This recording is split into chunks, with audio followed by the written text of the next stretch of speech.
Welcome,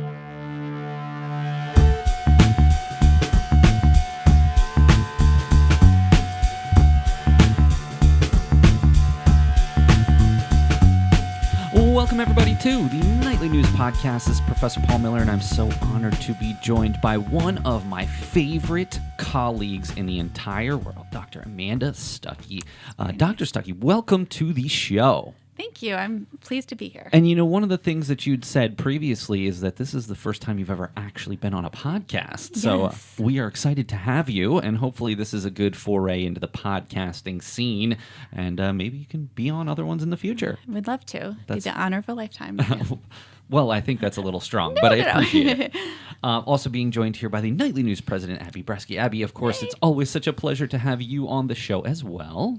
Thank you for having me. I'm excited. So what we are going to be talking about here today is the Projects in Service Learning class. IDS 401 is a class that Dr. Stuckey is teaching this term, and we're going to be talking about an event that they have coming up this week on December 14th at noon in ATEC 204. It's going to be a presentation of some of the things that we are talking about here today. So we're here to give you a preview to that, but we really kind of have to start at the beginning here, and a lot of this started last term, so the summer term, in which, let's just start here. Central Penn has a very rich history, over 140 years, and even during 2021, during homecoming, it was our 140th celebration.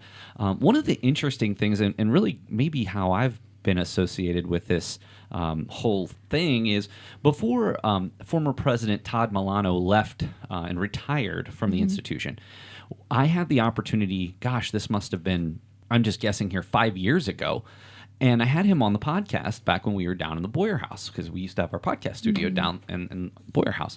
And he shared with us a lot about the history of the school, about its beginnings back in the 1800s. And I encourage everybody to listen to that episode, because I don't want to say anything out of context. But the bottom line was that we guess that we've been around since 1881. And again, I will put a link along with this to that podcast that explains our humble beginnings and how we expanded over the years in downtown Harrisburg to move here to Summerdale in the late 1960s, early 1970s. And so a lot of the history that we have here in the Boyer House is really from that time period, really ever since we've moved over here. Of course, there are other artifacts from previous time. I know, Abbee, I remember you saying that you'd found something from the time down at Harrisburg, but that's sort of where my interest on this started. And then, as we were preparing for homecoming, myself and Dr. Stuckey and Dr. Jared Reif really took to this project, and we wanted to do something a little different. Years past in the library, they had done escape rooms and different types of things during homecoming, which all were really cool, but didn't necessarily exemplify like the purpose of the library. It was just sort of a place to do these things.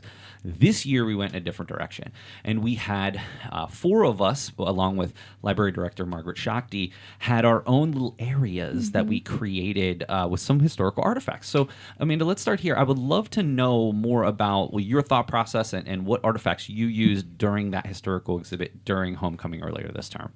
Sure. Well, thank you. And I will say, in terms of the history of Central Penn overall, before I answer your question, one of the things, and I listened to the podcast with Todd Milano and did a little bit of, what I could find just looking online for some history. I was just kind of struck by the way the school has always been very much embedded in the community, even despite, even with the move to Summerdale, just very much a community factor, and so that is kind of reassuring, because I think you could say the same today, I would suggest. But in terms of the library exhibit, so I maybe cheated a little bit, but I borrowed artifacts that students in my selected topics in film had chosen from a small but rich collection of primary sources that are in the library. So they're not in the Boyer House, they're in the library. They're behind locked doors, but I found the librarians to be very generous with the keys. And students were asked to choose an artifact that connected to one of the movies that we had watched during that term. Now, our sort of theme for selected topics in film, the selected topic was movies in the workplace. So we watched 9 to 5, Office Space. Office Space is one of my favorites. I had like a very like early 2000s throwback, and I was like, is this what life was really like then? But yes, it was, because I lived it. And Love and Basketball, and we tried to get Hidden Figures in there, and then one called Emily the Criminal that is on Netflix. And we sort of organized the class in terms of decades, and I asked students to think about, especially because Central Penn is such a career-focused college, where do we see those anxieties or tensions in the workplace? Where do we see them in career preparation for people who are just beginning their careers, their workplace lives? And what was interesting to me is that students sort of took that in kind of an amazing direction in thinking about things that are important to students today. So like technology in the 1980s, right? Student life, student activities in the 1970s and 80s. These were the types of artifacts they chose to feature in what would sort of culminate in a very small exhibit for their final project. So they were really thinking about things like work-life balance and how did students have fun outside of just in the classroom preparing for their jobs? Or how did, and Blake was in that class, so he can totally talk about this too.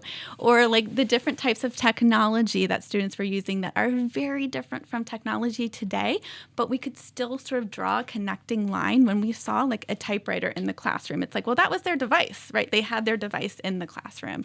So I borrowed the artifacts that students had chosen to use for that exhibit, and they largely focused on student life and student activities. We also had some different exhibits. One was more infrastructure, so some photos of when the college the ground was being broken over here. Also had some articles about like Heisey's Bridge being brought over here when the ATEC building was built in the early 2000s. So it was a really interesting exhibit that we had. Yes. And over 75 people. Like I was just sort of doing a rudimentary count, but we had a lot of traffic in there. So I actually focused on sports. So in the Boyer House, I was able to find a ton of old artifacts, photos, even some trophies between the Boyer House and the Hub that I was able to kind of put together a little sports exhibit. We used to have a bowling team here. Of course, cross country and volleyball have a lot of history here, as well as basketball as well as finding some older artifacts from our baseball team in addition to that. So Central Penn has always been very highly steeped in the athletics, which I thought was also really cool. Long story short, we had, let's just call it over 75 people that at some point during fall harvest came into the library and got to see some of these relics that frankly, and maybe where all of this sort of came from, hidden from view. And we didn't have that opportunity to have those things out. I wish we could have just kept them up because I think it's really cool. Of course, you can always go see the trophies up in the Learning Hub. But so this is sort of bled over into this. And I want to bring Abbee in here for a moment.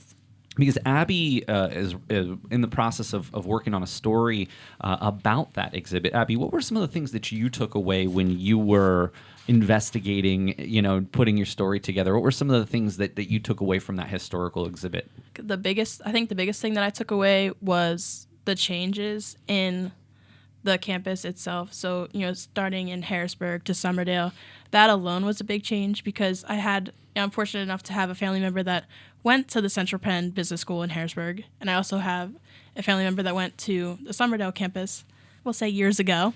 And so it's interesting to see the stories that they're able to tell me and the artifacts that you guys were able to find and come up with, and to see the growth of the school and the growth of the programs that we're in and the growth of the student body was just fascinating. Really cool. So that sort of bled into really what we're here to talk about today, and that is the Projects of Service Learning class. Now, when you knew that you were teaching, at what point did all of this historical exhibit stuff come together where this is what we're going to do next term for this class? Sure. Well, I had hoped to teach the class in the spring, actually, so that's when I sort of started brainstorming, and it was very much originated with the film class that Blake was enrolled in and sort of deep dove some artifacts for in the library. And I learned that most of the stuff from our college's history was in the Boyer House attic. I had never been to the Boyer House, but I had the opportunity to go to that attic, see what was up there, and that kind of got the wheels turning. I will say that in terms of like conceptualizing the project, I feel like what I could compare it to would be like having a bunch of different puzzles that are not put together and taking off the lids and then dumping all the pieces together in one giant pile, putting it in an attic and saying, okay, guys, see what you find, right? See how things fit together. So if you want to call that a concept for a class, I guess that would be the concept, because I just had no clue what was up there. And, Chris, I think we still don't really fully grasp what's up there. There's just so much stuff in boxes that as we keep peeling back the layers, when I was just looking for stuff myself, it was like every box was a new adventure because it was fairly well organized. At least there was a good intention of the organization in that each box typically had a theme. Yes. But none of the boxes necessarily spoke to really anything else there. It was like, okay, we're going to round up all of this stuff, put it in a box, and put it upstairs. But there was no rhyme or reason to how the boxes were organized, etc. Yeah, and it was fascinating to have Christy Costanza so nicely kind of walk me through some of those items because she, brings a wealth of knowledge. And, not to jump too far ahead, but last week we had the opportunity to interview Steve Hassinger and Kathy Shepard. Today I'm talking with Nancy Lockwood. Christy Costanza has shed a lot of insight onto what we're finding. And it's been interesting to see the sort of human, like, people who lived the time periods we're looking at and giving their sort of opinion or perspective on the things we're finding. And that really changes, how we understand and explain the items we're finding. So where I can connect to this is really a project that Dylan Bowman was working on, really two projects. Not only just a project that he did on the Boyer House, but also the project that he did on the old radio station here.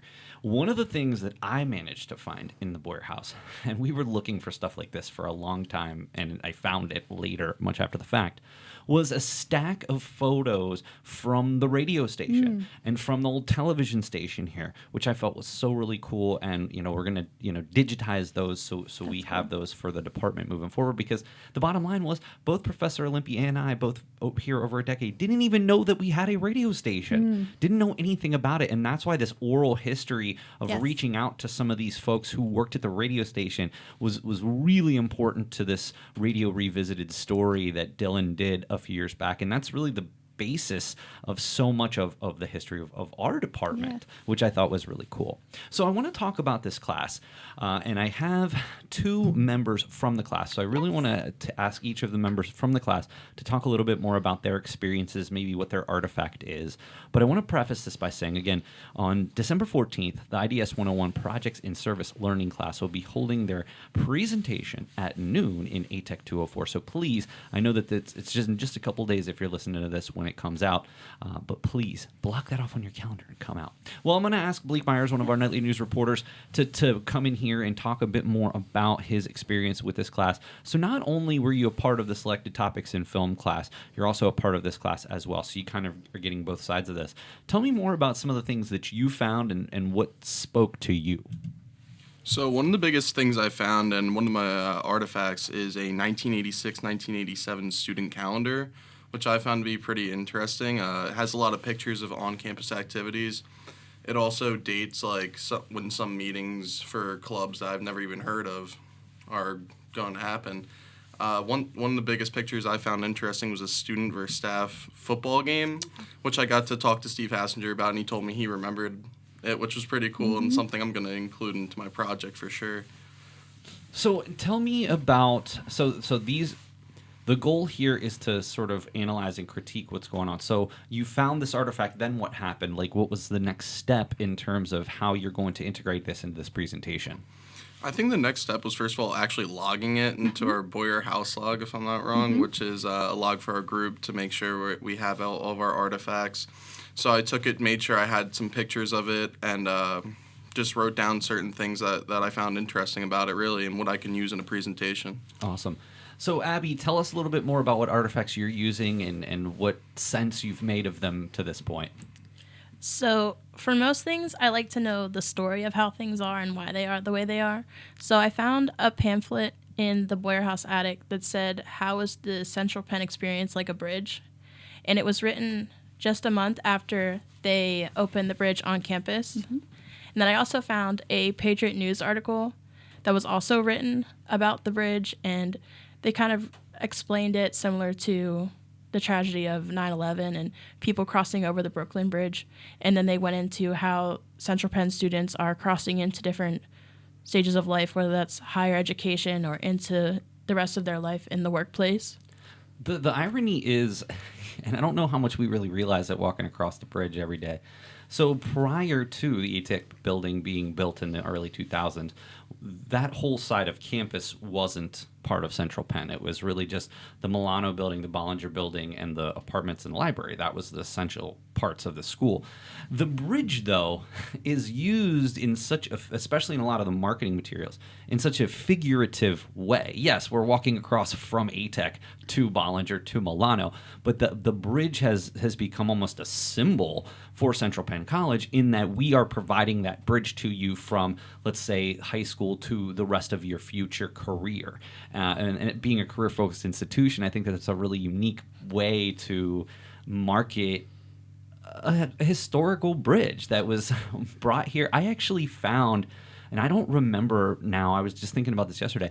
At some point, I found, I don't know if it was on a flash drive or something, an old PowerPoint presentation that showed how we got the bridge here, had pictures of the trucks or the truck that was responsible for carrying this bridge, the cranes lowering it down on campus. It was really just super interesting to see, and I hope with all the plethora of information we have that I can find it again. So let's just, kind of bring it back a little bit, Dr. Stuckey. Let's talk about how, what were your goals with these projects? What do you hope as sort of the final general education capstone class that this is? What are the goals that you hope that the students take away from this experience? Sure. And just about the bridge, those photos, the originals are actually in the Boyer House. So we saw the truck bringing the bridge and then the cranes installing it. So I think I have that PowerPoint too, but the actual photos are I'm also just in trying the to Boyer House. remember where you would have even found it. Sort of there's kind of small scale skills to take away from this class, but also sort of a broader perspective that I hope students will take away from the class. The smaller, sort of more detailed level are the analytic skills. Students analyzed or did a deep analysis of at least 3 primary artifacts from the Boyer House, trying to think about them from multiple angles and perhaps trying to explain things like audience, purpose, and the sort of significance of that artifact. We also have been working on our communication skills. We're working in groups, and sort of collaborative work always brings, wonderful things and challenges. So navigating those is always part of any type of group project like this. And sort of on a more broader perspective level, I hope that students have, take away just on an individual level a sense of place that only sort of history can give you in a way. If you know the history of something, you are maybe more invested in it, or maybe more invested in realizing that you are currently creating a history and how people in the future might look back on that. The other thing, larger perspective on this class, is just to think about the concept of an archive, which we introduced on the first day of class. And we talked about largely in relation to our cell phones and our photo roll, what do you delete, what do you save, what do you forget about, what gets lost? Those are questions of the archive, and archives shape what we can know about the past. They're more than just a place where stuff is kept. They also are places where stuff is kept out, or stuff gets lost or damaged or erased or deliberately suppressed. So my hope is that students will also think about the archive from a sort of information literacy perspective in terms of how does, what gets saved, what gets preserved, what gets lost, shape what we can know in the future. Absolutely. And I think the one thing that's really interesting about what you just said is, in a way, historians, at least let's just say from the institution, are able to shape the history by adding or subtracting certain things, which I think is also valuable. So, Blake, tell me as we conclude here, what has your experience in these 2 courses, how has that changed what it means to you to be a Central Penn student, or maybe how you look at the institution differently through the artifacts that you found? I mean, first of all, Professor Stuckey's done a wonderful job in both classes. It's been a great experience, seriously. I think you just take away the changes of the institution because we started as a small business school offering just business courses, and the dress code was different, and we've blossomed into something that they probably couldn't even imagine back then, which is just crazy to think about. And, I take a sense of pride as a Central Penn student from all of this, just looking back on everybody. And it feels like a tradition, a legacy almost, to see how far we've came. I think that that's such an important point because one of the things that I've always enjoyed working here is the history that we have. And I was here when we had the dress code, and it was definitely different. And many people that I've spoken with, alumni, are disappointed that the dress code has gone away. It was almost like this is what made us stand out as an institution. Of course, that's not necessarily what the modern student is looking for, and they were trying to sort of modernize in a sense. But I talk to alumni at least monthly that are like, why, they come to campus, why are the kids not, dressed in business attire? And it's like, well, we relaxed that. But we do still try to influence you to dress nicely in other ways. But that's, of course, just one small example. But I do appreciate your insight. Abbee, as somebody who has spent a considerable amount of time here and is also creating sort of a legacy for yourself here with the things that you've done across campus, even beyond the nightly news. What does it mean to you to have such an important role in this course and the materials that you're using and sharing and moving forward? I think that it's always good to share the things that you learn and to expand on those things. So I think one of the biggest things that I took away out of the Boyer House was seeing all these artifacts, and we were all talking to each other like, where are all of these activities? Like, there's a ton of activities that we're finding, and we just don't see them. But then it comes to the interviews, they're like, we didn't really have that much.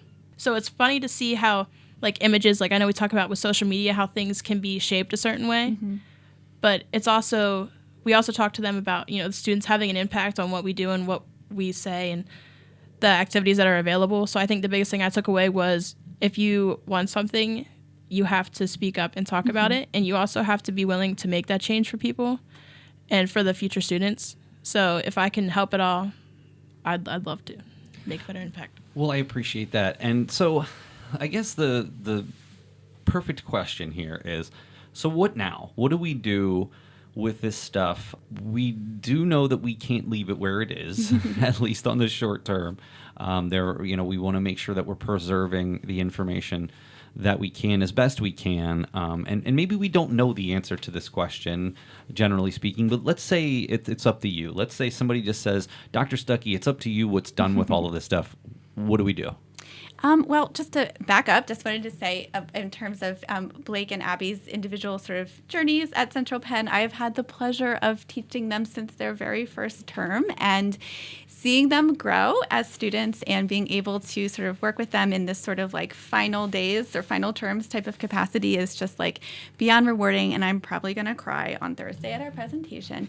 But, I do a lot of archival work in my own research, and I've worked in archives before. And it's a very deliberate preservation process. But to me, what I think is important is access. When we think about archives or, museums are sort of like archive-based spaces, a lot of the times we think of not having access or having to behave in a certain way or not being able to see everything, only sort of going there on your weekend, day off. Like, it's not really a public-friendly space all the time. But where my interest is when we can make archives and history accessible, just part of your everyday life. Like, you don't have to feel super fancy to walk into an archive and use the materials. And so in that sense, I always view like libraries as being the perfect places for this type of material because there is access. It's not sort of like this unbridled, let's throw all the papers up in the air and like lay down and roll around in them type of access. But it is a structured way of making sure that each student, no matter where they are in their journey, is able to, take a question and have it hopefully maybe be answered, maybe not, by what they find in these archive spaces. Awesome. And Blake, in your future career, how can you take away the lessons that you've learned in this class about maybe the enjoyment or enrichment that you have in your own career? I think Professor Stuckey mentioned the analytical skills we build, and I think that's something that can definitely go towards my career. And also the part where the communication comes in, where we're working in groups, because that's going to be a very important part, and it's a very career-driven course, as you know, with the skills you learn. And I think those are two of the biggest things that I can use in my career. And Abbee, how can doing this historical project maybe change the perspective that you have on the places that you're going to call home in the future in terms of your employer or even organizations you're involved with? I think that one of the biggest things I've taken away is even if you start, say, a smaller business, that smaller business can still end up being a larger business at one point in time. So it's not about maybe where you start, but you can also help other people get to the point where maybe other businesses are at. I would also say do what you can to preserve the history of the institutions that you're a part of. I mean, to Dr. Stuckey's point, you are a part in helping to create the history of this place. And I want to leave with one example. One of the most rewarding things that I recall from recent memory was inviting the people who worked with Dylan on this Radio Revisited project. We invited 3 alumni from the 1980s and 1990s who, to their own admission, weren't major players in the radio station. They provided us with some names and we just couldn't get a hold of these people. Do you think when they left here they would have thought, hey, in 30 years, I'm going to come back to the school to a Hall of Fame celebration and talk about my experiences here? They are helping us preserve the history. Maybe 20 years from now, somebody reaches out to you and says, hey, what was it like being on that podcast that we did that we're now on episode 500 of? And in a way, what we're doing here with the podcast is creating an oral history. We're creating a history of this institution, a documented history. I also think that that's what the publications are. This is the history of the school. And that's always why I have taken a copy every time down to be in a special collection. So, Abbee, you come here 30 years from now, your cover stories are going to be in that library, and you can show your family, like, this is what I did, this is what helped make me who I am. And I think that that's really, really unique. So, again, December 14th, IDS 401 Projects and Service Learning will be presenting on their term-long project at noon in ATEC 204, so please join us. But if not, this won't be the last time you hear about this. We're going to continue to try our best to move this forward and continue on with this project, because the history is, as long as we have a lot of artifacts that need to find a home at some point, and maybe that's the library or maybe it's somewhere else on campus. So, Dr. Stuckey, I want to thank you so much for helping to preserve, in some way, the history of this institution, but also share with your class the importance of what you're doing and why you're doing it. Sure. Thank you. This has been great. And there'll be flyers around campus. They'll probably end up in an archive someday. So, yeah. And Blake and Abbee, thank you so much for sharing your contributions. Not only that, but really being advocates for the college through this class. And I appreciate that. And I'm glad to hear that in some small way this has impacted not only you as a student, but how you feel about the institution that you're going to call your alma mater someday. Yeah, thanks for having me. Thank you. All right. Well, that's going to do it for this episode of the Nightly News Podcast. I want to thank Dr. Amanda Stuckey, as well as Nightly News reporter Blake Myers and Nightly News president Abbee Breski. Until next time, this is Professor Paul Miller, and we'll see you again on the Nightly News Podcast. I'm Dylan Bowman, former president of the Nightly News, and you're listening to the Nightly News Podcast.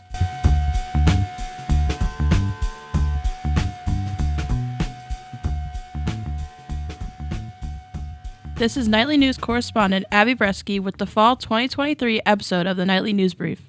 This podcast features audio versions of stories from our student reporters, articles by Terrence Hall, Sarah Walters, Nick Hogan, Professor Paul Miller, and me, Abbee Breski, are featured in today's episode. Have you ever felt stuck on a research project and didn't know where to begin? Well, if you answered yes, then Charles T. Jones Leadership Library is the place to go.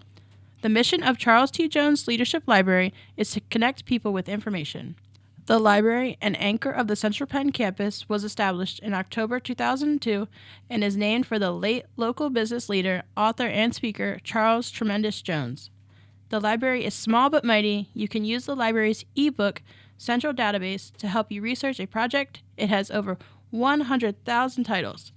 The library's shelves also hold about 2,000 titles related to Central Penn's programs and books on all types of topics, from novels to volumes of poetry to how-to manuals to biographies.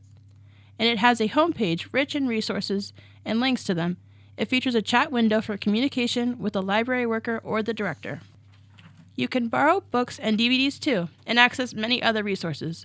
The library also hosts events. Be on the lookout for an art night Stuckey is planning to hold with the art club. The library is open from 10 a.m. to 5 p.m. on Monday, Tuesday, Thursday, and Friday, and from 1 p.m. to 8 p.m. on Wednesday. You can also email Stuckey for more information on resources the library offers. In October, the Lady Knights soccer team, the Colleges Against Cancer Club, Feel Your Boobies Foundation board members, students, staff, and faculty strung 88 bras across Hensies Bridge to raise awareness about breast cancer. Coach Rudy Grubeski and Lady Knights led the charge for Bras Across the Bridge on campus. It was the 8th consecutive year in which Central Penn participated in the event. The Central Penn community helped CAC collect the bras for the event. When the bras are taken down, they will be donated to community aid. CAC partners with the Feel Your Boobies Foundation on the project to educate young women on life-saving calls to action, how to perform self-exams, and when to advocate for themselves. According to the Feel Your Boobies Foundation, breast cancer is the number one cause of cancer death of women under 35 and the most common form of cancer in women ages 15 to 39. Colleges Against Cancer has been stringing bras across Hensies Bridge for 8 years to support Feel Your Boobies with the goal of educating young women on the importance of breast education. CAC arranged different ways to raise awareness, including an information table in the ATEC lobby, a dress-down day for faculty and staff, and the bra display on the bridge. Janelle Heiserman is a breast cancer survivor diagnosed in 2019 and is the Feel Your Boobies board secretary. Heiserman shared her story with us on Thursday and added that she is cancer-free. Kristen Fike, CAC club advisor, said, quote, "Bras Across Campus spreads an important message to the young women on our campus to be aware of breast cancer, even at a young age. Be proactive about breast health and contact your healthcare provider with any changes," end quote. For more information about Colleges Against Cancer, contact Kristen Fike at centralpenn.edu. Throughout the summer term, I had the opportunity to work with Sandra Box, Director of Development for the Central Penn College Education Foundation. As I finished my internship, I asked Box about how she got to Central Penn and became Director of the Education Foundation. The Education Foundation is the organization that raises funds for Central Penn student scholarships and student experiences on campus. Through my internship, I gained insight to and a greater appreciation of the foundation and of what Box has been able to do for my peers. Box began working with nonprofit organizations at Pennsylvania Trauma Systems Foundation, which accredits Pennsylvania hospitals as trauma centers. Hospitals must maintain specific requirements to be considered trauma centers. After that first foundation, Box, or Sandy as many people know her, began working at Harrisburg Area Community College for that school's education foundation. She spent 10 years there as a donor specialist. She came to Central Penn in September 2011 as Associate Director of the Education Foundation and was named Director in 2018. As she does at Central Penn, she worked at HAC to assist students in their education. Quote, "If you can find something that you are good at and something that you love and combine those two things into a career, you will never feel like you worked a day in your life. We work for a long time, but if you enjoy what it is that you do, then you don't get bored, or you don't get tired, or you don't get as frustrated. The last thing you want to do is wake up on a Monday morning and go, ugh, I have to go to work. You don't want to be that way. You find something that lights your fire." End quote. Box looks at her work as, oh, what am I going to do today that's going to help someone else? She looks at her job as asking others for money to further someone's educational journey. She took the job at HAC and learned as her career grew. She saw students' reaction to receiving scholarships, and those reactions fueled her fire. Box came to Central Penn to cut back a step by working 3 days a week. Box said that opportunities can lead to life lessons or possibilities, whether they are in a career or a volunteer role. Quote, "You don't know who you might meet," end quote, she said. Networking is a large part of growing a career and enriching life. As a student, I've met many influential individuals who have guided me on my path in many aspects of life. I am grateful to have had the opportunity to share what Box does for the college and her journey here. The biggest impact on my life has been learning other people's stories and what I related above is just one of those stories. I encourage anyone reading this to not just know one page of someone's book, but to read between the lines and understand one another. The Nightly News Media Club at Central Penn College inducted 4 distinguished alumni members into the Nightly News Hall of Fame in a celebration held as the kickoff event to the 2023 Homecoming in Summerdale. The 4 individuals, Yuli Adejo, Tyler Coleman, Leslie Heimbaugh, and Parker Rose, all provided thoughtful and emotional reflections on their time in the club, often imparting wise words aimed at current club members who were in the audience. 5 other members who were inducted in 2019 and 2021 included Dr. Linda Fedrizzi Williams, Norman Geary, Christine Fusselman, Sherry Smith, and Brian Castriana. All 9 members were in attendance for this celebration, with each providing an overview of the important role that the club had in making them who they are today. Additionally, both Heimbaugh and recent graduate Dylan Bowman were recognized for their Pennsylvania News Media Association's Keystone Media Awards during their time at the college. Heimbaugh won 3 P&A awards, including an honorable mention for a review, a feature, and for her Nights at the Movies podcast. Bowman won first place for sports photo this year. During the program, 2 other awards were given out, with Dr. Jared Reif and Casey Hicks receiving the Shining Star Award.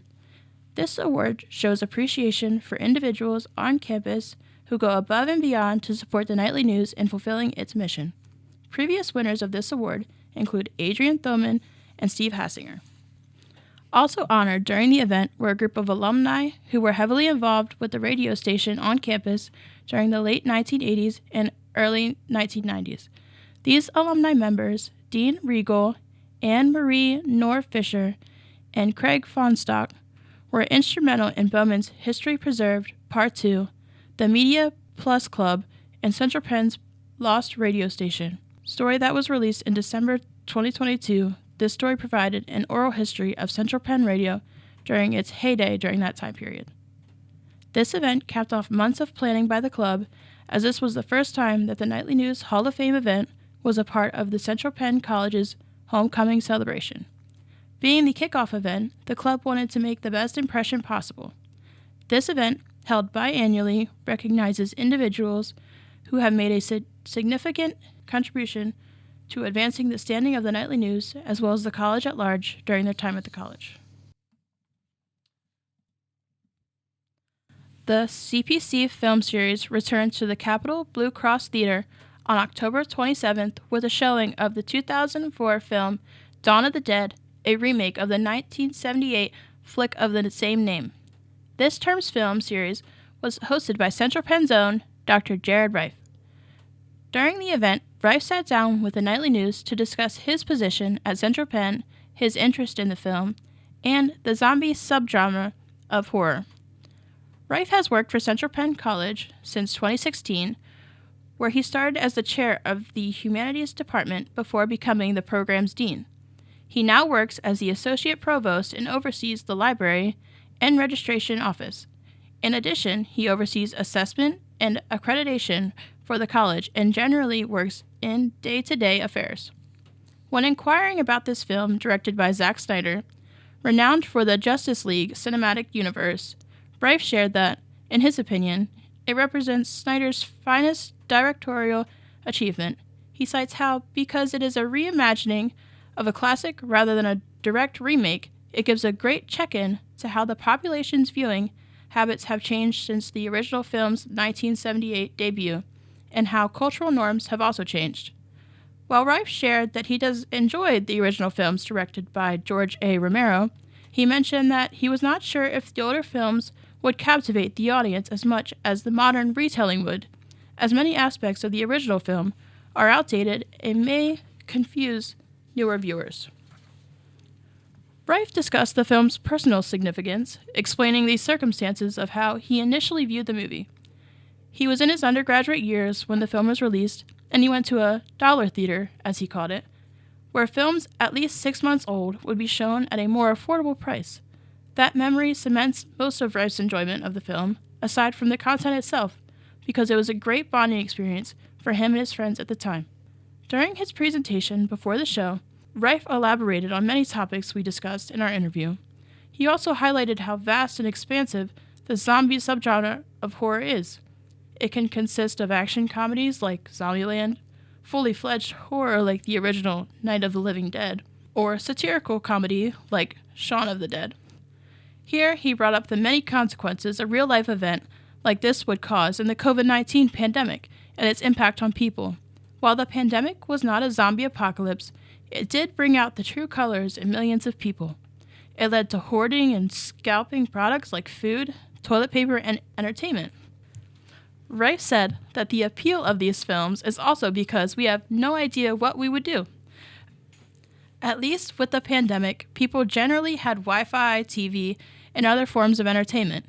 In the case of a world-ending event like these films often display, nobody would be there to watch towers, servers, and anything else that keeps everyone online, leading to an absolute cutoff of civilization. This concept often makes the zombie subgenre horrifying to many, beyond the concept of the undead, pure isolation. The CPC film series will return to campus in the winter term. Save the date for February 2nd as Professor Paul Miller presents the classic comedy Groundhog Day. This has been news correspondent Abbee Breski with the fall 2023 episode of the Nightly News Brief.